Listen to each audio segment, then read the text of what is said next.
한 남자가 방 문을 여는 여러 장면으로 구성된 프로입니다. 이하율의 뜻을 이긴다는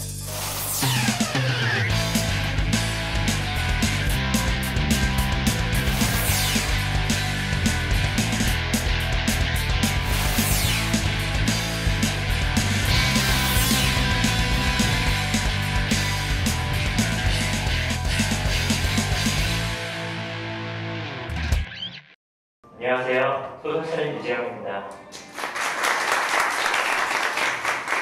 하바롭스크의 밤은 그 인물 기하율의 문틀을 그린 이야기입니다.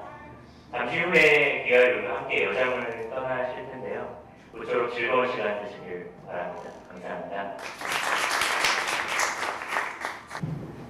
네, 우리는 살면서 많은 경계를 만나게 됩니다. 너와 나, 도로와 인도, 강과 바다의 경계 같은 것들 말입니다. 그 중에서 우리가 가장 명확히 알고 있는 경계 중에 하나죠. 바로 나라와 나라 사이의 국경이라는 경계 말입니다. 소설 하바롭스크의 밤은 그 경계에서 일어나는 혼란과 용서, 실존에 관한 이야기를 다루고 있습니다. 과연 용서나 실존이란 그것을 넘어서는 생존이란 무엇일까요? 그리고 경계에서 꼽히는 삶은 어떤 처절한 운명을 가지고 있는 것일까요? 또 이 문제적 소설을 쓴, 항상 문제적 소설입니다. 이 문제적 소설을 쓴 작가는 또 어떤 문제적 인간일까요? 우선 그러면 작가에 대해서 살펴보도록 하겠습니다. 이름 유재영, 1981년 혁명처럼 태어난 4일과 같은 4월 19일생. 그러니까 올해 나이 33살. 계란 한 판에 새알을 더 얹은 나이. 그런데 경계라. 잔인한 4월에 태어난 양자리. 그렇다면 그는 잔인한 양이다. 네, 소설가라고 하죠. 그의 습작은 중고등학교 때 편지를 쓰면서 시작되었다고 합니다. 타인을 이해하는 과정에서 나라를 돌아보는 시간이 좋아 쓰기 했다는 게 그의 이야기인데 과연 진짜일까요? 그리고 17살 때 드디어 편지와 시공간을 초월하는 우체부가 등장하는 첫 번째 단편 소설을 썼답니다. 저는 이 자료를 받고 놀라움을 금치 못했습니다. 뭔가 여러분 소개를 계속 들어보면 이 작가가 대단한 작가라는 기분을 느낄 수 있을 겁니다. 이렇게 얘기했습니다. 특별히 소설가가 되고 싶었기보다는 이야기를 쓰는 사람으로서의 삶을 살고 싶었다. 그래서 택한 방식이 소설이다. 기대되죠? 심오합니다. 그렇지만 기본적으로는 멍 때리는 것을 좋아하는 멍리스트, 그리고 1년에 2번 영화제 기간에 맞추어서 전주와 부산에 길게 방문하는 취미를 가졌다고 합니다. 게다가 오랜 습작 기를 거치면서 축구게임과 스타크래프트를 거의 프로게이머 수준으로 할 정도로 탐닉을 했다고 합니다. 네, 이렇게 소설 습작이 여러모로 사람을 발전시키기도 하고 무언가에 빠지게 만들긴 합니다. 소설에 관해서는 무라카미 하루키, 그리고 조세희, 김승호 소설가의 영향을 받았다고 합니다. 그리고 놀랍게도 자기가 문학적 영감을 받은 것은 90년대 중후반의 라디오 프로그램인 싱글벙글쇼, 여성시대, 별이 빛나는 밤에 FM 음악 도시등 청춘과 아줌마들을 대상으로 하는 프로그램을 경계를 가리지 않고 들으며 문학적 영감을 받았다고 합니다. 게다가 10년이 넘는 시간 동안 자기가 쓴 습작 소설을 계속 읽어해주고 함께 고민해준 좋은 도안도 있다고 하는데요. 그 도안이 이따가, 짝꿍이죠. 그 짝꿍이 이따가 작가에 대해서 소개를 해줄 텐데요. 그때 또 그 짝꿍의 실태를 낱낱이 파헤쳐 보도록 하겠습니다. 대학을 졸업하고 2년 동안은요, 인터넷 서점에 취재 기자로 일하면서 오늘 우리가 있는 이런 문학 콘서트의 행사를 취재를 다녔다고 합니다. 그러니까 취재기자, 프로게이머, 그리고 수줍고의 편지 쓰기의 실력을 가진 이 감성적이고 다재다능한 작가, 그 이름 유재영. 이런 그가 2013년 올해 미르타의 세계문학 시인상을 받으면서 등단한 작품 제목이 똥입니다. 똥 이후로 두 번째 세상에 선보이는 작품이 하바롭스크의 밤입니다. 이 작품은 어떤 작품일까요? 문학평론가 노대원 씨는 이렇게 얘기했습니다. 단편 소설임에도 불구하고 이 소설이 광대한 스케일을 자랑할 수 있었던 까닭은 하바롭스크라는 서사공간 덕분이다. 국경 넘기는 단순한 정치적, 역사적 지역의 경계선을 횡단하는 단순한 차원을 넘어 운명의 경계를 넘나드는 실존적 의미를 얻는다. 사실 말이 긴데요. 제가 핵심적인 문장을 작가협의회에서 두 문장으로 추렸습니다. 결국 단편이지만 그 스케일은 광대하다는 거죠. 네. 이것뿐일까요? 이 작품을 저희가 아까 동두천에서 가장 훌륭한 학교라고 얘기한 동두천 외고에 질 수 없다. 우리는 서울에서 가장 훌륭한 학교다 라고 자부하는 서울 사대부 학생들에게 또 작품을 드렸습니다. 그래서 미리 읽고 어떤 작가일지 상상을 해봐달라고 했는데 이런 얘기를 하더라고요. 북한에 대해서 관심이 많은 사람, 부조리한 현실을 고발하고 비판해 소외받은 이를 위로하려고 하는 작가, 상상력이 풍부하신 듯. 그리고 고등학생들이 또 여기서 또 문화평론가 같은 말투가 나오는 사람의 심리를 내면하게 그릴 줄 안다. 작가를 평가하기 시작한 거죠. 상처 치유의 과정이 문학이라고 생각하는 듯 스케일이 크다.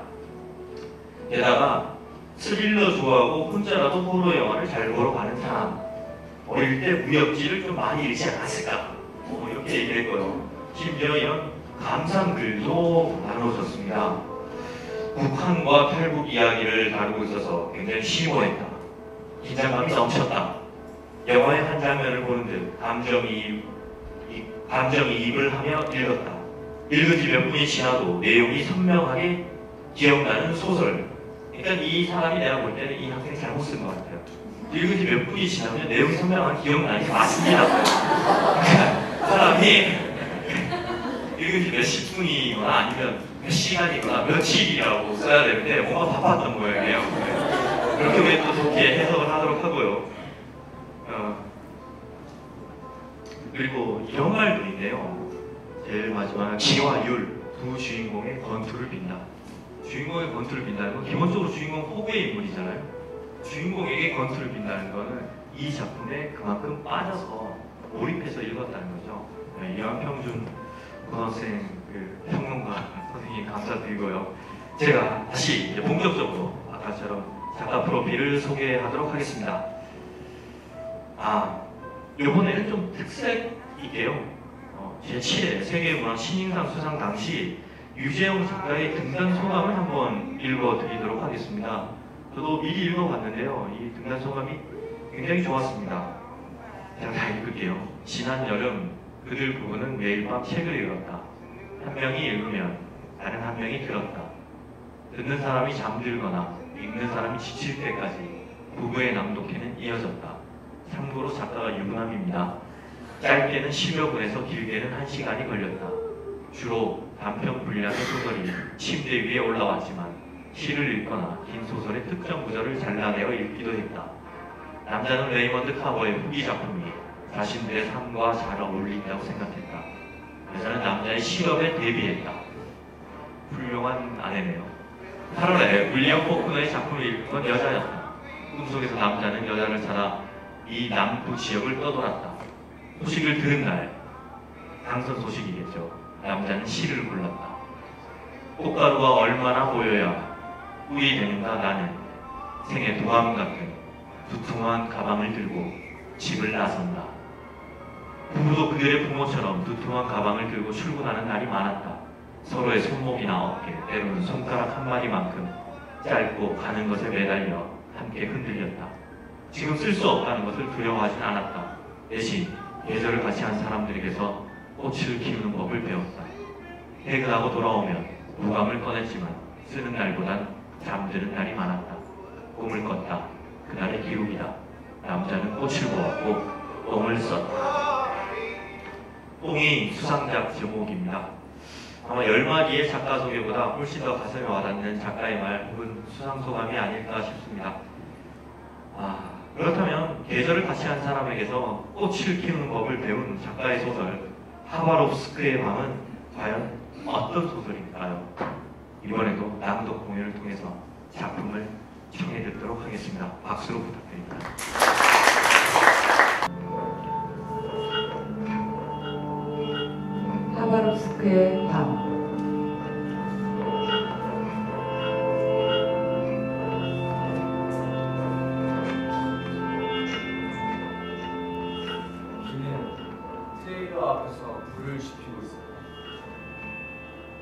바람은 불지 않았고 장목이 공기 중에서 타닥타닥 소리를 내며 타들어갔다.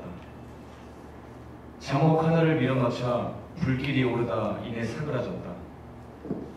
기의 등 뒤로 10여 미터 거리를 두고 투사슴 한 마리가 기가 앉아있는 쪽을 향해 서 있었다. 기척을 느낀 기가 몸을 돌렸다. 눈과 시선이 마주쳤다. 유리 트레일러 문을 열고 나오자 사슴은 반대 방향으로 황급히 달아났다. 기는 사슴의 행적을 살폈지만 나무와 나무 사이로 안개 뒤로 사라지고 없었다. 율은 트레일러 출입문 앞에 붙은 온도계를 확인했다.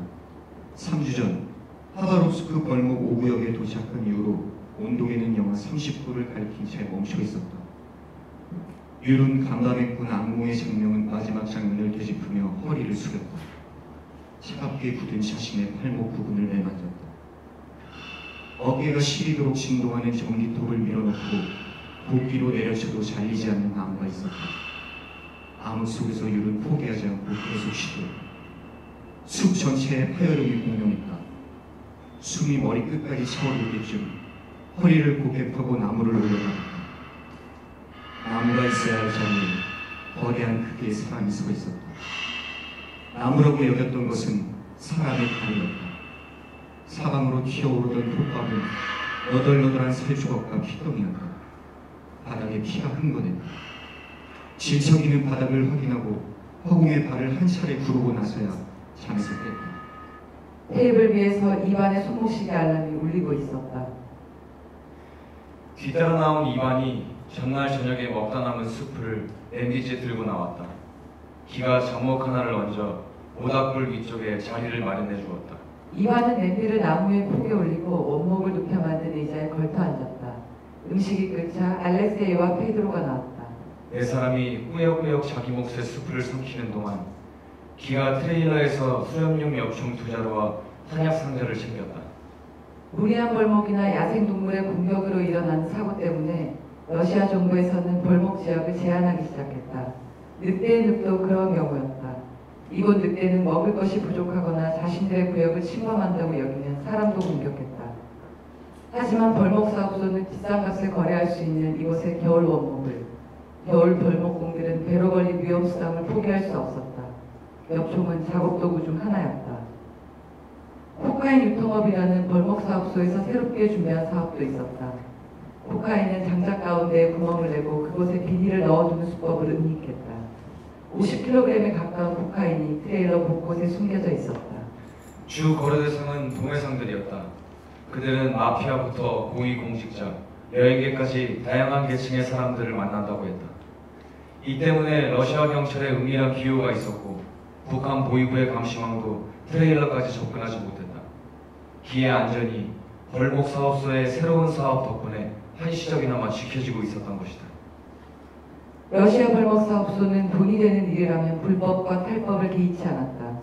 접경 지역의 북한 벌목 사업소가 하나둘 문을 닫으면서 러시아가 헐값에 벌목권을 사들였다. 북한 당국도 벌목 사업소를 관할하던 보관도 현금이 필요하던 시기였다. 기처럼 북한 국적의 숙련군까지 함께 넘어가는 경우도 있었다. 본국으로 귀환하지 않으려면 이 방법밖에 없었다. 더 많은 돈과 시간이 필요했다. 두 동생을 탈북시키기 위해서였다. 보위부에서는 웃돈을 받고 노동자까지 팔아넘긴 벌목 사업소 담당자를 문책하고 귀환하지 않은 벌목공들을 하나 둘 잡아들이고 있었다. 기가 하바롭스크를 찾은 건 12년 전이었다. 하바롭스크 내 북한 수유의 벌목 사업소가 생기면서 많은 수의 북한 청년들이 벌목 작업에 지원하던 시기였다.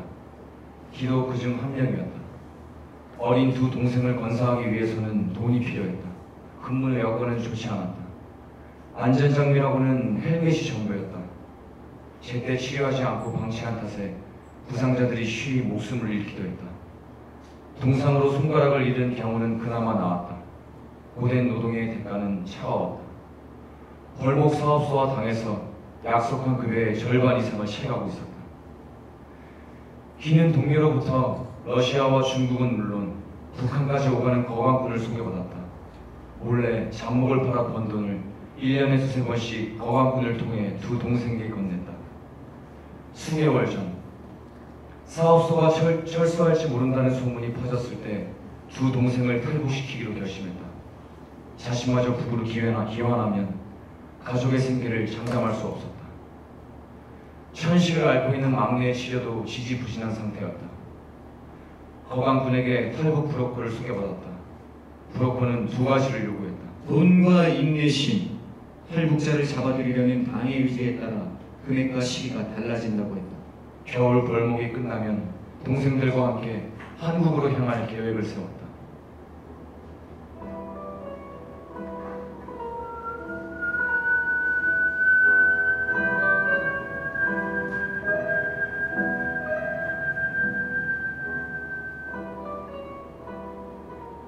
기와 알렉세이가 엽총을 들었다. 알렉세이가 앞장섰고 뒤따라 율과 이반이 연장을 들고 늪지대를 향해 걸었다. 기가 뒤를 살폈다.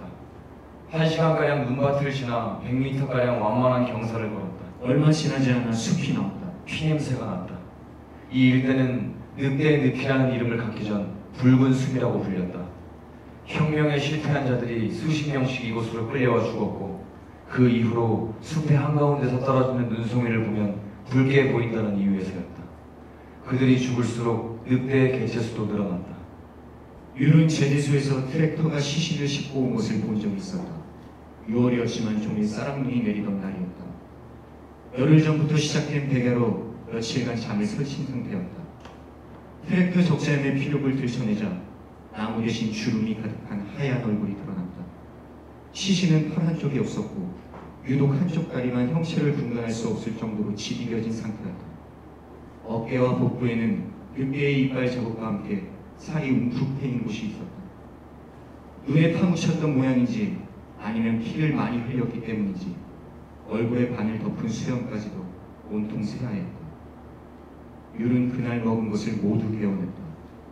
먹은 것을 베어낼수록 과거의 기억이 또렷이 차올랐다.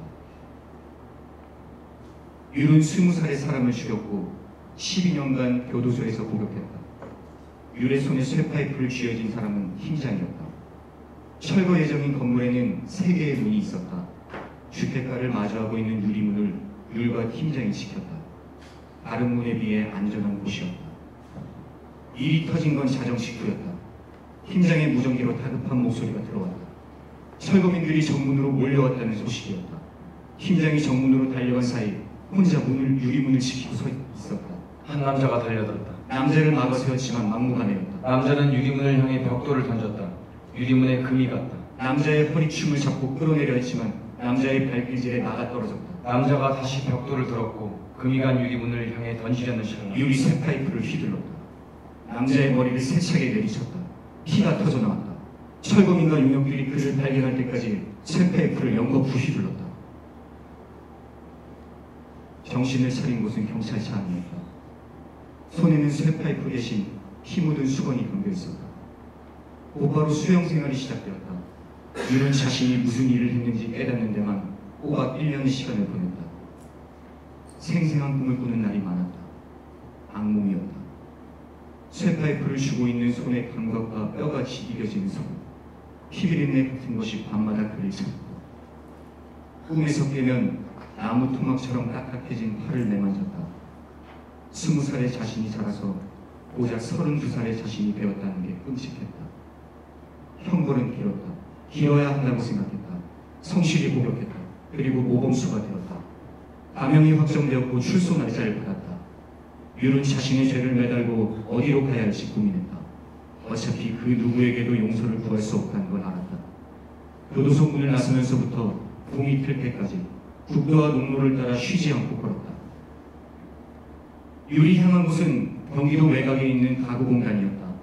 수영생활 중 흙미를 붙인 일이 나무를 자르고 깎는 일이었다.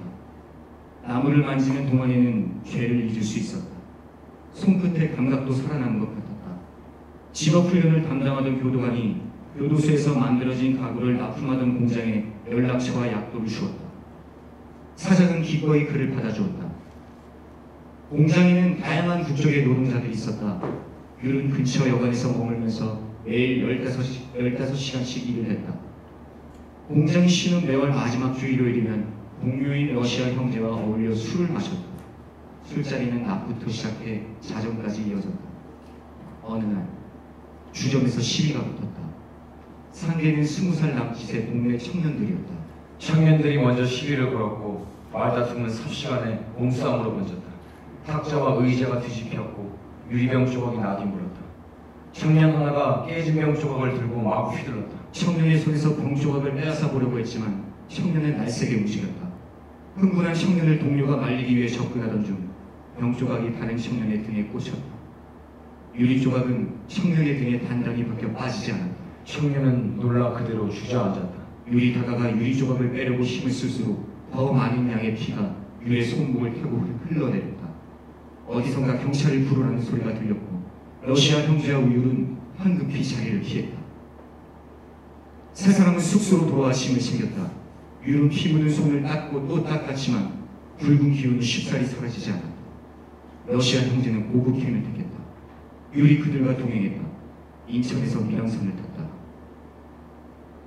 하바롭스크에서 자리를 잡는 건 어렵지 않았다. 아무도 유리에게 관심을 두지 않았다. 그곳 경찰은 늘 술에 취해 있었고 제재소에서는 언제나 인부를 구하는 중이었다. 제재소 인근의 방 하나를 빌려 한동안 어느 때보다 평온한 삶을 살았다. 대개가 시작된 6월부터 문제가 생겼다. 쉽사리 잠을 이룰 수 없었던 것이다. 자다 깨기를 수없이 반복했다. 1시간도 채 자지 못한 날이 많았다. 사흘 동안 한숨도 못 잔 뒤 온몸을 자르다 엄지를 잃을 뻔한 일도 있었다. 유는 제재소 동료에게 부탁해 수면제 몇 알을 얻었다.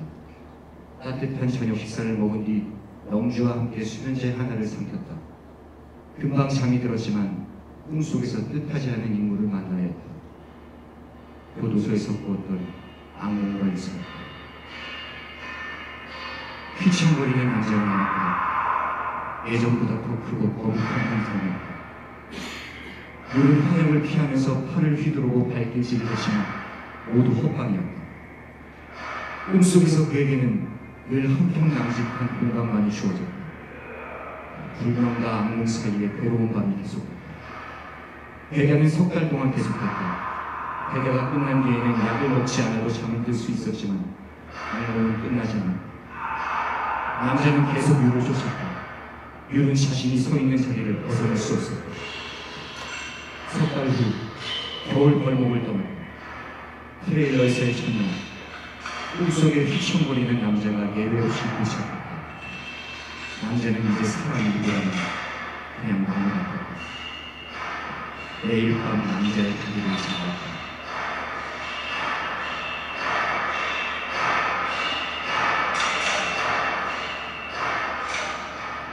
오전에는 알렉세이와 율, 기와 이반이 각각 팀을 이루어 벌목 작업을 진행했다. 점심 이후 페드로가 트랙터를 몰고 왔다. 이반과 알렉세이 그리고 페드로가 트랙터와 벌목한 나무를 쇠줄로 연결하는 동안 기와 율은 100여 미터 떨어진 곳에서 벌목 작업을 계속했다. 기가 율에게 담배를 건넸다. 둘은 트랙터 쪽을 눈으로 쫓은 후 연기를 내뿜었다. 독한 연기 때문에 율은 바닥에 침을 뱉었다. 내일 아침으로 합시다. 위치는 확인했습니까? 어제 확인했습니다. 우리는 10kg만 가지고 갈 겁니다. 율이 말없이 전기톱에 시동을 걸었다. 맹렬하게 톱날이 돌았다. 이튿날 새벽에 코카인을 들고 늑대의 늪을 지나 아무르방 유역에서 국경을 넘은 작정이었다. 기가 브로커의 다급한 연락을 받은 건 겨울 벌목이 시작될 무렵이었다. 밤사이 누군가가 제재소에 편지를 남겼다. 봉투 겉면에는 기의 이름이 적혀 있었다. 동생들이 탈북했다는 소식이었다. 브로커가 제시한 돈은 5만 달러였다. 그들은 중국 단둥의 한 주택 지하실에서 숨어 지내고 있다고 했다. 돈을 준비하면 한국으로의 이송을 돕겠다고 적혀 있었다. 하지만 겨울이 끝날 때까지 돈을 준비하지 못하면 동생들을 돌보기 힘들어질 거라고 했다. 두만강을 건널 때 사고가 있었고 막내의 약값도 필요하다고 했다. 오래 기다렸던 소식이었지만 타이밍이 좋지 않았다. 시간도 많지 않았다. 보이부의 단속이 심해졌다는 이야기가 돌고 있었다. 더군다나 브로커가 요구한 돈은 겨울 벌목의 수입으로도 치를 수 없는 액수였다. 기는 돈을 융통하는 방법에 대해 고민했다. 한국 국적을 가진 율이 뒤늦게 겨울 벌목에 합류한다는 소식을 듣고 경계하는 한편 호기심을 가지게 되었다. 기와 율이 한국말로 대화를 하기까지는 시간이 걸렸다. 기는 한국행에 대해서 확신이 없었다.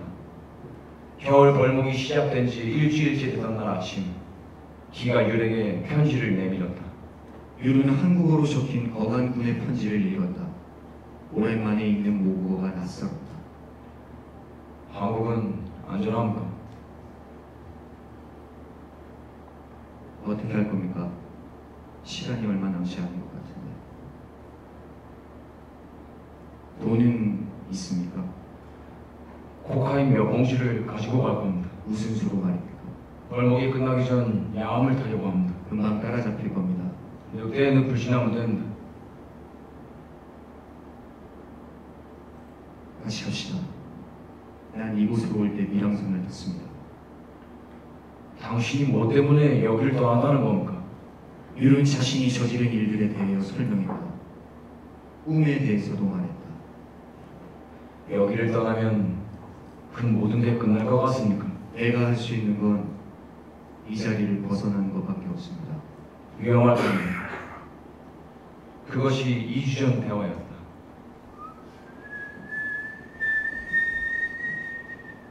작업을 끝내고 트레일러로 돌아온 시각은 6시를 넘기지 않았다. 벌목분들은 이날의 성공적인 벌목을 자축하며 보드카를 나눠 마셨다. 기가 엽총과 탄약을 수거하여 트레일러 안에 옮겨두었다. 저녁 식사 당번이었던 율은 다른 이들의 눈을 피해 감자 여러 개를 자루에 따로 담아두었다. 저녁 식사를 마치고 푸코판이 벌어졌다. 보드카를 두 병째 비워내자 율이 새로운 보드카를 꺼내 크랜베리 주스를 섞은 칵테일을 만들었다. 기와 유를 제외한 3사람이 입안에 털어넣었다.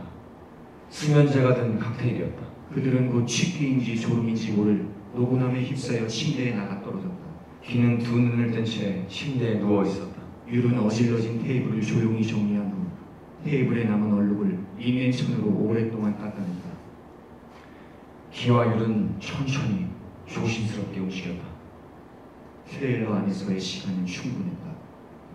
기가 숨겨져 있던 코카인 뭉치를 빼내 하나씩 테이블 위에 올렸다. 율이 가방에 감자와 코카인을 쓸어 담았다.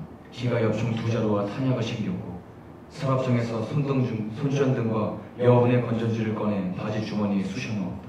테이블 아래에 가방과 엽총, 손전등을 두고 기와 율은 각자 침대에 누워 밤이 깊어지기를 기다렸다. 새벽 3시를 기해 이동할 작정이었다. 당장 나가는 건 위험했다. 달빛이 가장 강한 자정 무렵이면 늑대는 물론이고 곰도 숲속을 활보했다. 율은 트레일러의 유일한 창문을 바라보며 달이 기울기를 기다렸다. 설핏 잠이 든 유리를 기가 깨웠다. 기가 가자고 손짓했다.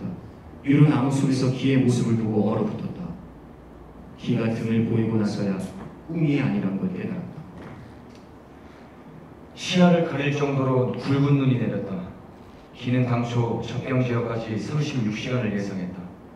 늑대의 늪을 지나 아무르강까지 이르는데 16시간, 아무르강 유역을 따라 걷는데 20시간이었다.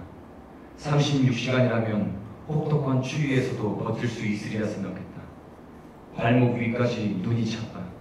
쌓인 눈이 발목을 쉬지 않고 낙하쳤다. 율이 가방에서 얼어붙은 감자를 꺼내 총목으로 으깨듯 깨뜨렸다. 깨진 감자를 입안에 넣고 녹여 먹었다. 계속해서 걸었다. 늑대를 먼저 발견한 건 기였다. 털빛이 검고 몸집이 작은 놈이었다. 그들은 나란히 서서 늑대 쪽으로 총구를 겨누었다. 늑대는 주위를 돌며 거리를 좁혔다. 늑대의 움직임에 따라 기와 율도 자세를 바꿨다.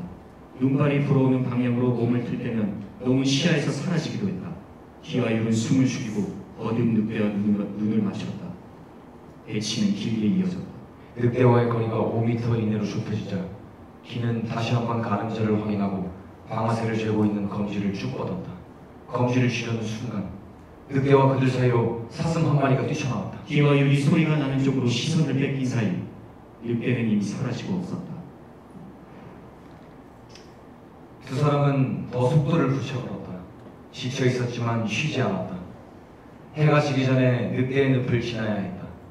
협곡이 자주 나타났기에 아무르강까지 얼마 남지 않았음을 감지하고 있었다. 걷기 시작한 지 15시간이 지났을 무렵 나무의 길에 숨을 돌렸다. 눈발이 점점 약해지고 있었고 바람도 잔잔했다. 짧은 휴식을 끝내고 먼저 발걸음을 내딛던 기가 무너지게 쓰러졌다. 곰덫이 기의 왼쪽 발목을 붙잡았다. 녹슬고 삭은 덫이었으나 나름 무디지 않았다. 다물지 못한 오랜 세월을 만회하겠다는 듯 굳게 입을 다물었다. 율이 두 개의 날을 잡고 양 끝으로 밀어내려고 했지만 힘을 쓸수록 곰덫은 기이한 소리를 내며 발목을 지키었다. 살아있는 생명체 같았다. 왼쪽 발목과 발 전체가 붉게 물들어갔다. 기는 율에게 자신의 신발끈을 풀어 발목 이쪽을 묶어달라고 부탁했다. 율은 덫이 다물고 있는 부위의 옷을 칼로 잘라냈다. 날이 파고든 주변의 살점이 너덜거렸고 그 아래로 피가 흘렀다. 그 위로 여러 번 매듭을 묶었다. 기는 율의 부축을 받아 왼쪽 발을 끌며 오른발로만 걸었다. 속도는 더뎠지만 계속해서 앞으로 나아갔다. 또 다른 늑대가 그들을 쫓았다. 늑대는 거리를 점점 좁히면서 따라붙었다. 뒤늦게 늑대의 존재를 알아챈 율이 급히 방아쇠를 당겼다. 섣불리 발사한 총알은 나무에 박혔다. 늑대의 주둥이에는 피와 눈이 묻어 있었다. 놈은 기의 자취를 쫓고 있었다. 몸집이 컸고 입김이 눈발 속에서도 거칠게 솟아났다. 기의 총알도 빗나가기는 마찬가지였다. 늑대는 함부로 달려들지 않고 거리를 좁혔다 벌렸다 가며 총알을 소모시켰다. 둘은 뒷걸음쳤다. 번갈아 방아쇠를 당겼지만 놈을 맞추지도 못했다. 이윽고 주머니에 있는 모든 탄알이 떨어졌다. 가방에서 새 탄알을 꺼내기까지는 시간이 부족했다. 율과 기는 앞을 향해 달려나갔으나 늑대의 추격은 순식간이었다. 늑대가 율이 메고 있던 가방을 물었다. 기가 허리춤에서 칼을 꺼내 늑대의 주둥이를 가격했다. 늑대는 앞발을 들고 호적거렸고 율과 기는 그대로 바닥에 나뒹굴었다. 바로 옆은 끝을 알 수 없는 낭떠러지였다. 전열을 가다듬은 늑대가 이번에는 피범벅이 된 기의 왼쪽 발을 물었다. 율이 가방에서 손도끼를 꺼내 늑대의 등을 내리쳤지만 빗나갔다. 늑대가 다시 그들을 향해 달려들 때 율은 기를 일으켜 세우고 있었다. 늑대는 그들을 낭떠러지로 밀어냈다. 그리고 그들과 함께 협곡 아래로 굴러떨어졌다. 나뭇가지와 바위 그리고 눈이 차례로 그들을 받아냈다.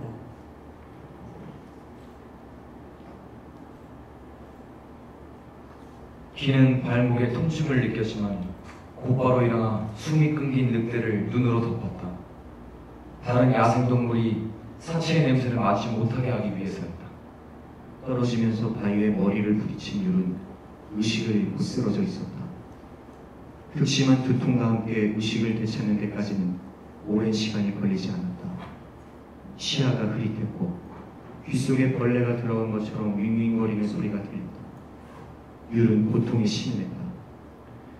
기가 총목 위에 코카인을 올려놓고 라이터로 총목을 달궜다. 증류한 코카인을 율에게 들이마시게 했다. 기가 떨어진 절벽 한귀퉁이에서 잡목더미를 발견하고 그곳으로 향했다. 율이 휘청이며 뒤를 따랐다. 잡목덩이라고 생각했던 것은 나무 껍질을 여러 개 붙여 만든 문이었다. 문을 열고 들어가자 통로가 나왔다. 동굴 형태의 방공호였다. 밤을 이곳에서 보내기로 했다. 지금의 상태로는 어디로도 갈 수 없었다. 기는 곰덫이 물고 있는 자신의 발목을 살폈다. 날 사이에 군용칼을 밀어넣고 빼내보려 애를 썼다. 덫은 꼼짝도 하지 않았다. 기는 칼을 반대쪽 벽을 향해 내던지고 의자에 앉아 거강꾼의 편지를 읽었다. 먼 곳에서 늑대의 울음소리가 들렸다. 율은 꿈을 꿨다. 익숙한 그림자가 나왔다. 그는 자신의 발목을 가리키며 말했다. 여기를 잡으십시오. 걷기 위해서는 위해서는 발목을 잡아야 합니다. 율의 손에는 어느새 작은 도끼가 들려 있었다. 율은 주저하지 않고 내리쳤다. 자신이 자르는 것이 나무가 아니라 발목이라는 걸 잘 알고 있었다. 수없이 되풀이 되었던 꿈이었다. 율은 힘껏 내리쳤다. 살조각과 핏덩이가 사방으로 튀어올랐다. 도끼질을 할수록 마음이 평온해지는 것을 느꼈다. 도끼가 방공호 바닥에 부딪히며 둔탁한 소리를 냈다. 율은 손끝의 진동을 느끼고 나서야 도끼를 놓았다. 형벌은 끝났으니 이제 당신의 삶을 사십시오. 당신은 그럴 자격이 있습니다. 그림자가 말했다. 그림자는 점점 작아졌고 마침내 붉은 점이 되어 사라졌다. 율은 완전한 암흑이 찾아오고 나서야 희가 떠났다는 것을 깨달았다. 방공호에 남은 건 엽총 한 자루와 곰덫에 물린 기의 발버둥이었다.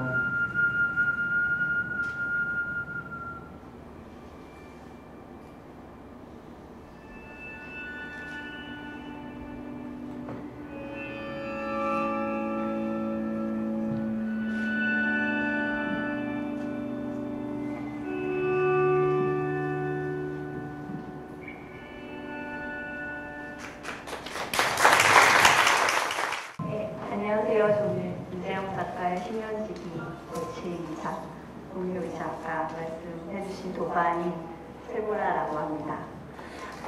뻘판판 정말 생자 신인 작가를 어떻게 소개를 해드릴까 고민하다가 여기 오늘 오신 분들은 책을 사랑하시는 분들도 많고 또 저도 책을 만드는 사람이어서 여섯 권의 책을 가지고 유재영 작가가 어떻게 살아왔고 앞으로 어떤 글을 쓸 작가인지 힌트를 드리려고 여섯 권의 책을 준비했습니다.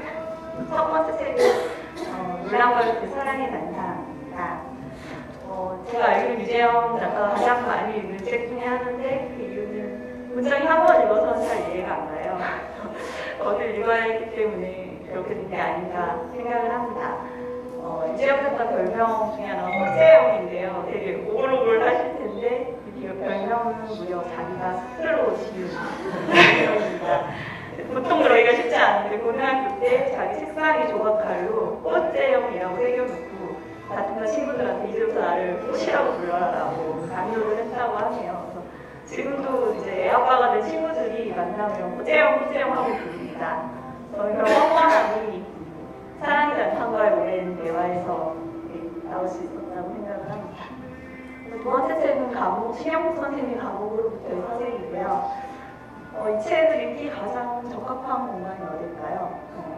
유재영 작가는 부산에서 정경 생활을 했는데 그곳에서 이 책을 만났는데요. 보일러방이었다고 합니다. 그러니까 장병들한테 온수를 공급해주는 보일러방이었는데 그 지하의 보일러실에서 이 책을 아주 열독했다고 하니까 굉장히 적합한 장소에서 적합한 시기에 이 책을 만났던 것 같습니다.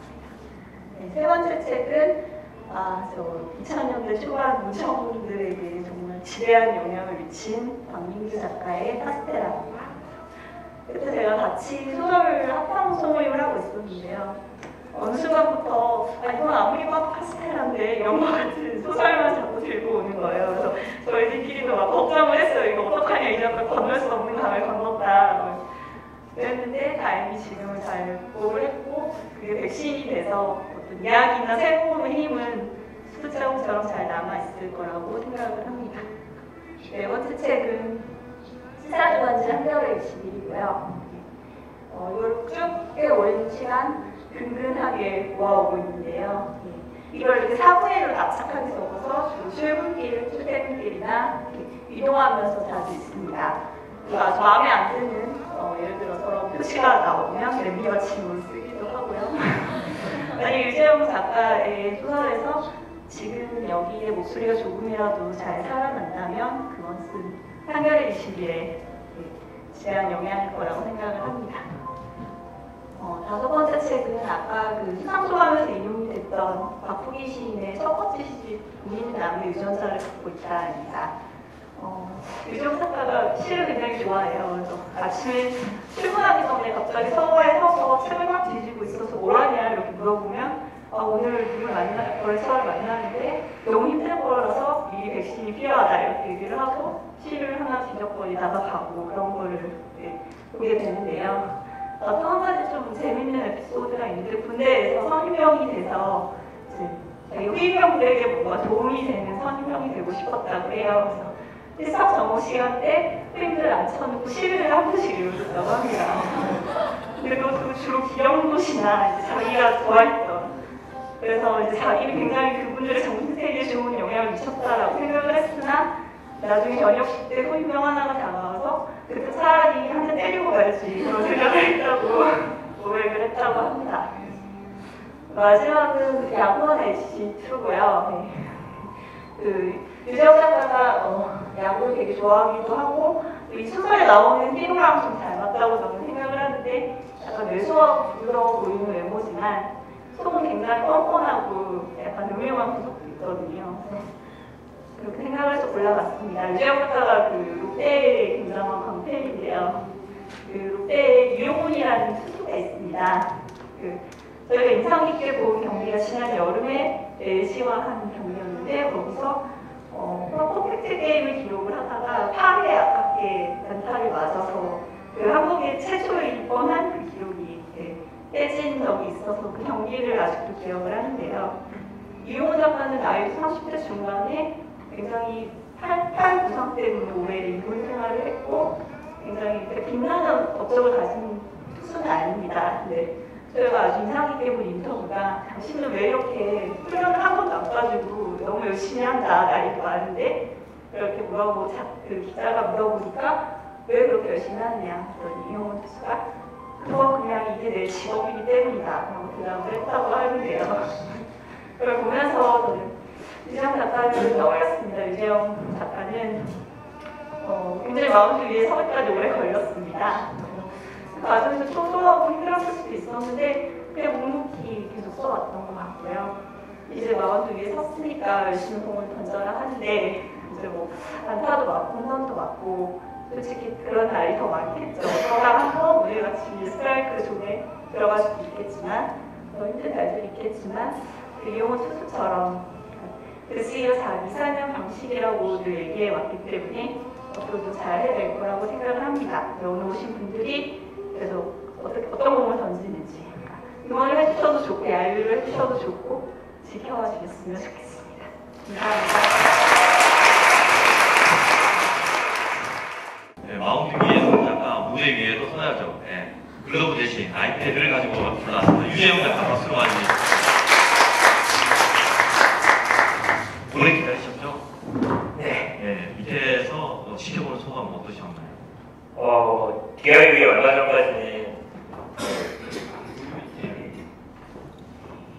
전까지는 제 책상에 있었는데 무대에 세워서 생명력을 넣어준 출자님과 배우분들께 너무 감사드리고요. 또 마감이 코앞인데 멀리 파주에서 와주신 최고라 씨에게 감사드리고요. 그리고 한마디만 더 하면 글은 다시 고쳤으면서 온전한 형태가 되는데 말은 한번 내뱉고 나면 거둬들일 수가 없잖아요. 그래서 오늘 이 자리가 좀 걱정이 되기도 하고 생경하기도 하고 그렇습니다. 걱정 마십시오. 지금 제가 알기로는 이게 녹음 녹화가 되고 있거든요. 어차피 올라온 이상 증거가 남습니다. 그냥 마음 비우시고요. 그리고 자꾸 감추시는데 제가 발설을 해야 될 것 같은데 제가 알기로는 최고라 편집자와 부부인 걸로 알고 있는데 개인적으로 그걸 말씀 안 해주셔서 도반이라는 이런 단어로 돌려서 얘기해서 학생들이 과연 도반이 뭘까 이 자리에 사람들이 많았잖아 하면 도반이 실시간 검색어로 올라갔을 텐데 그 얘기도 몇 명밖에 없어서 하여튼 둘이 부부입니다. 그리고 저도 보면서 낭독 보면 굉장히 감사하게 잘 봤습니다. 저 훌륭한 연출, 훌륭한 연기해 주셔서 감사합니다. 그러면 이번에 또 등단 5년차 미만 신인작가 육성 프로젝트에 선정되셨잖아요. 그 소식 언제 어떻게 들으셨는지 또 소식 접하고 기분 어떠셨는지 궁금합니다. 아까 조리 작가께서 말씀하신 날 같은 시간이었을 거예요. 그날 저는 아까 말씀드렸던 대로 야구 팬이라서 유현진의 경기가 있던 날이었습니다. 아니요, 그 날이 며칠인지 모르니까. 그날 유현진의 아마 실승이 6회 초에 일찌감치 적중해지는 시간이어서 그날 저 봤습니다. 실승. 그래서 저는 이제 컴퓨터가 있는 방으로 와서 메일을 확인했고요. 그때 기분은 아마 유현진 선수의 기분과 비슷하지 않았을까. 자꾸 야구랑 연관시켜. 아까 자기 얘기는 이제 히로다, H2O의 히로다. 그리고 이번에는 이제 유현진의 실승의 기분이다. 롯데 팬이시잖아요. 제가 이용훈 투수의 퍼펙트 게임을 깨뜨린 LG 팬이거든요. 10년 상하에 다시 다시 작품 얘기로 돌아와서 사실 작가가 이런 자리에서 한다는 것은 기쁘기도 하면서 한편으로는 말씀하신 것처럼 말은 보실 수가 없잖아요. 또 부담스럽기도 할 텐데요. 우리가 그런 걸 기대하면서 더 부담스러우시라고 유재영 작가님의 소설을 먼저 읽은 우리 서울사대국어 학생들한테 몇 가지 질문을 좀 받았습니다. 잠시 화면을 보시죠.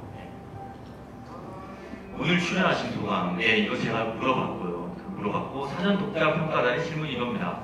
실제 자료조사가 필요하지 않았을까? 어떻게 소재의 리얼리티를 확보했는가?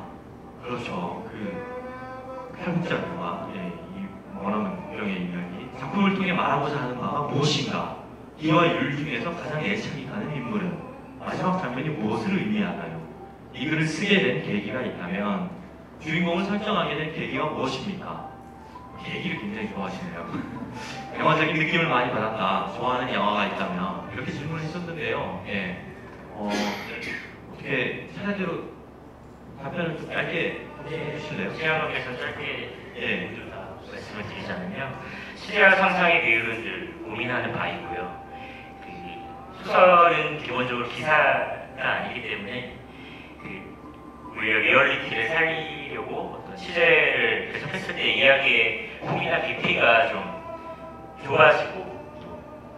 좋아지는 부분이 있어서 그걸 좀 많이 경계하고 있고요. 이번 소설 같은 경우에는 그다지 관련 기사나 TV 뉴스나 관련 책자가 많이 없었기 때문에 저의 어떤 상상으로 쓸 수 있는 대목들이 많이 있어서 그렇게 작성을 하게 됐고요. 작품을 통해 말하고자 하는 바에 대해서는 기권을 행사하면 될 것 같고요. 굉장히 좋은 작가의 가장 애착이 가는 인물은 율입니다. 가장 이 소설에서 축약이 많이 된 인물이기도 해서 마치 출연료를 떼먹은 조연출의 심정 따라서 율을 뽑았고요. 이 글을 쓰게 된 계기는 개인적으로 두 번째 발표한 작품이라서 두 번째 발표한 작품이 어땠으면 좋겠다라고 하는 욕심이 있었고요. 기본적으로 이야기로서의 활력과 강력이 있다면 좋겠다는 생각을 했어요. 그래서 그런 부분들을 염두에서 썼고, 최근에 그 소편이 있었죠. 그 시티 투어 버스를 타자. 소설에 준하는 활력과 강력을 찾기 위해서 많이 노력을 했고요. 그렇습니다. 참고로 말씀하신 인용해주신 소설은 제 소설입니다. 주인공을 설정하게 된 계기는 이 당시에 재화 형벌에 대한 그런 생각을 많이 하던 시기였습니다. 골목 작업에 대한 흥미도 기본적으로 있었고, 또 그러다 보니까 어떤 경계를 파괴한다는 이미지가 있었고, 그런 맥락에서 계열율이 자연스럽게 제 책상 위를 방문해 주었고요. 그래서 쓰게 되었고요. 영화적인 느낌을 많이 받으셨다고 했는데, 최근에 재밌게 본 영화는 설문열차와 마스터이고요. 이야기로서의 재미나 영상으로서의 재미, 이런 부분들 이 두루두루 있는 작품이라서 재밌게 봤습니다. 양이 크십니까? 그러면? 지금 웃었네요.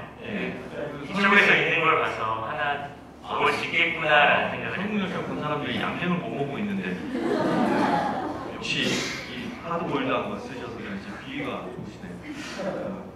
요즘 또 구상하고 있는 작품이 있다면서요? 네, 있습니다. 잠깐 어떤 내용인지 짧게 소개해. 다른 나라의 공항에서 폭설 때문에 이륙하지 못하고 공항에 머문 사람들이 이야기고요. 이 둘이 광장에서 만나서 같이 공항으로 가고, 공항에서 같이 이륙하지 못하는 비행기 내리는 눈을 보면서 같이 좋아하는 그런 이야기입니다.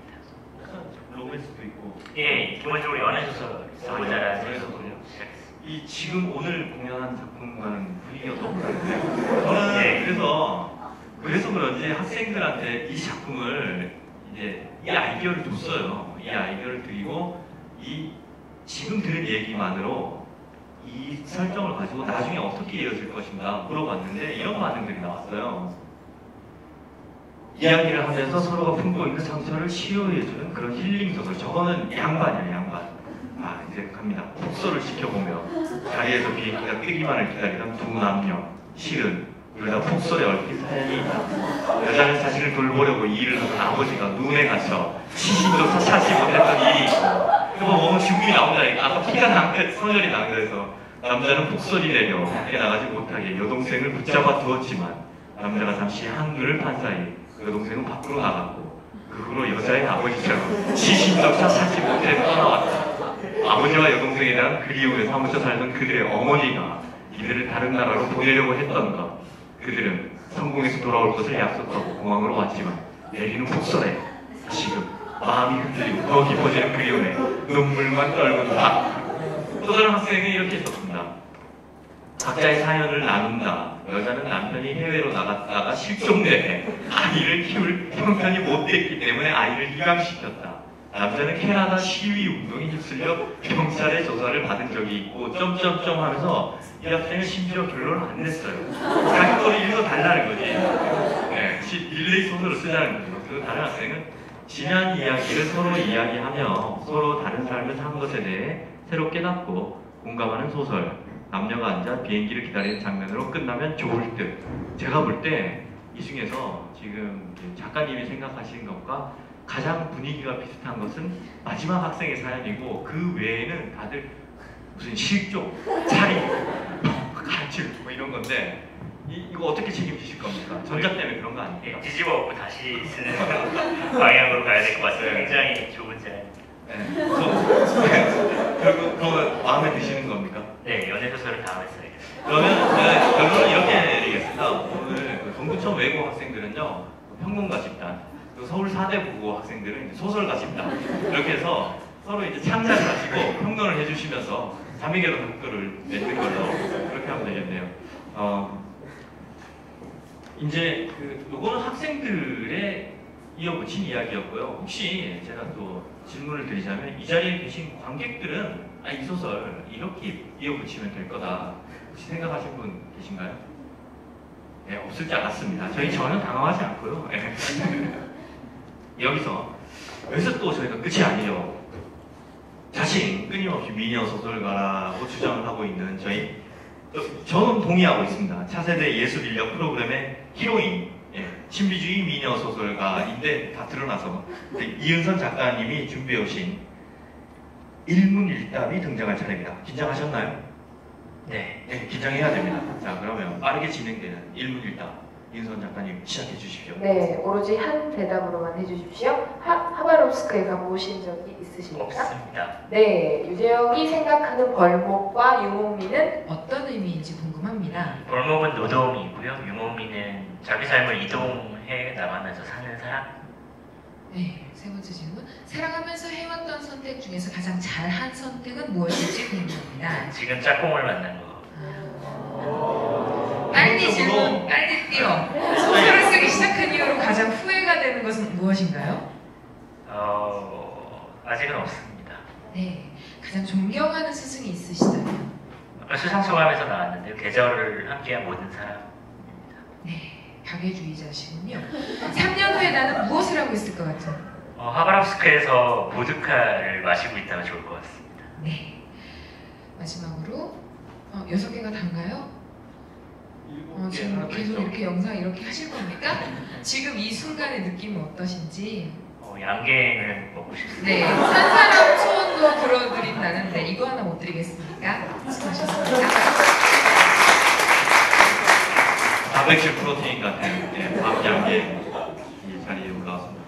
제가 아까 가장 잘한 것 그러실 때 지금 짝꿍 만난 거라고 대답하실 때 그게 생각났어요. 꽃재영이라는 별명을 자기가 스스로 붙였다. 기본적으로 이 작가 굉장히 뻔뻔한 작가입니다. 뻔뻔한 작품 많이 쓸 테니까 기대해 주시고요. 그 자리에서 그러면 오늘 행사 지켜보신 관객분들의 소감이나 질문을 한 2분 정도 받아보려고 합니다. 또 선물이 준비되어 있거든요. 예, 그러면 질문 있으신 분 손 한번 들어주시죠. 당황하지 않습니다, 저희. 그러면 아니요, 저는 제가 질문을 하나 던져보겠습니다. 네, 그러시죠. 평생의 도반 최고라 씨,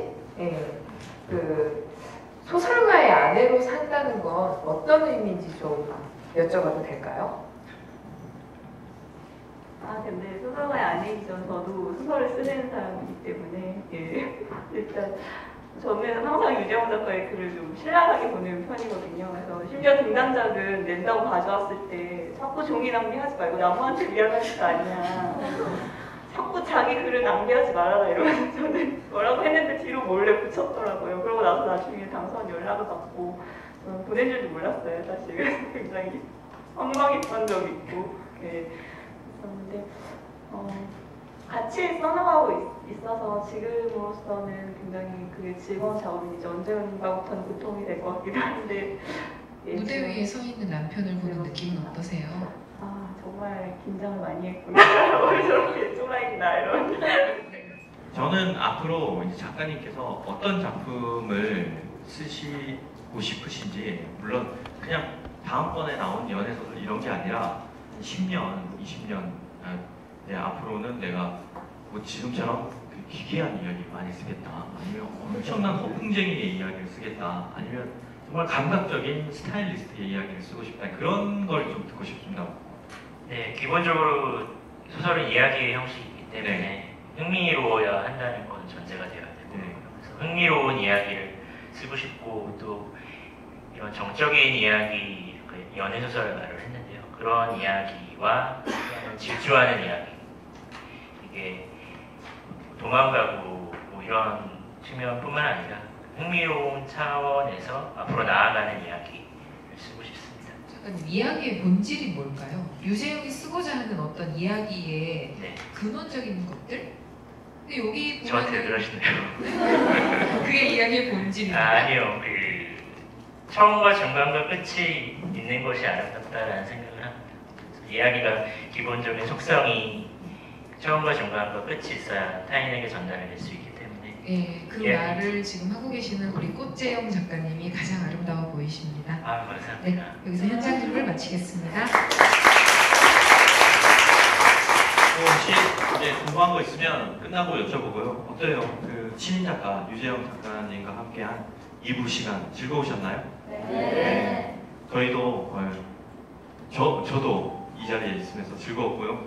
혹시 이 작가의 작품이 앞으로 발표되고 책이 나오고 서점에서 마주치고 신문에서 광고를 보면 열심히 응원하고 지지해 주시고요. 네. 많이 또 한 번씩 사주십시오. 여러분들 고등학생이라 지금 제가 뭐라고 얘기하기 뭐하지만 여러분들 2년 3년 지나면 다들 엄청난 사람들 될 거잖아요. 제가 아까 여러분들 하시는 말씀 들으면서 보통 사람들이 아니라는 걸 느꼈거든요. 여러분들 응원해 주시고요. 이렇게 해서 오늘로써 세 번째 맞이한 등단 5년차 미만 우수 신인 작가를 위한 문화 콘서트 빠른 시시한밤 소소한밤 행사를 마무리할 시간이 됐습니다.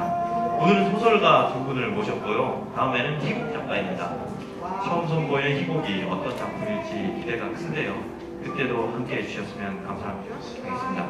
지금까지 주최 한국문화예술위원회, 진행 최민서, 기획 정대문, 연출 양현식, 대본 이은선, 영상 및 음악 남이나, 낭독 공연 출연 그림자 없는 밤 유성주 배우, 하바롭스크의 밤 각색 및 연출 구세롬, 출연 강기둥, 허지원, 이지혜 배우, 독자 감상 및 참여단은 서울 4대 부고와 동두천 외고였습니다. 감사합니다. 가시는 길 편안히 조심하십시오.